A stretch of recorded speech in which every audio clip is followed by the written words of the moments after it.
অনেকদিন পর আজকে যাইতেছি এলা শাহজাদপুর, কিন্তু এমন একটা গাড়িতে উঠছি এটা বাস না টা কিছুই বুঝতেছি না। পরে দেখলাম যে এটা একটা অটোর এই অটোর মধ্যে ওইটা ভালোই লাগতেছে, অটো যাইতেছে সুন্দরভাবে। পরে আমরা একটা ভ্যানে উঠলাম, ভ্যানে উঠে যেতে যেতে অনেক সময় হয়ে গেল, দুপুর হয়ে গেল, খিদেও লাগছে। এখন ভাতের হোটেল খুঁজতেছি কোন জায়গায় ভাত খাওয়া যাবো। এই যে মামা চালাইতেছে, এই মামা অনেক দ্রুত চালাইতেছে, এত জোরে যাইতেছে মনে হয় হ্যারি খিদে লাগছে। অবশেষে সামাদ হোটেল নামের একটা হোটেলের সামনে আসলাম। এটা সাদপুর নাম করে একটা হোটেল। ভিতরে ঢুকলাম, যা দেখলাম যে তরকারি জ্ঞান বাড়াইছে, কি সুন্দর তরকারি আনতেছে গোস্ত দিয়া। এটা হলো কালাভুনা, জীবনে খাই নাই, তো আজকাল খাই দেখবো।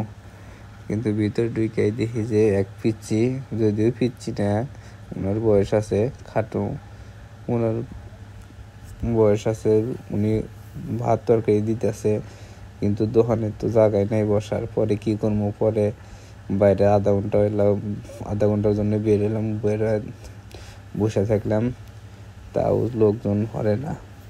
পরে অবশেষে ভাত তরকারি পাইলে খাওয়া দাওয়া শুরু করলাম। খুব স্বাদ তরকারি।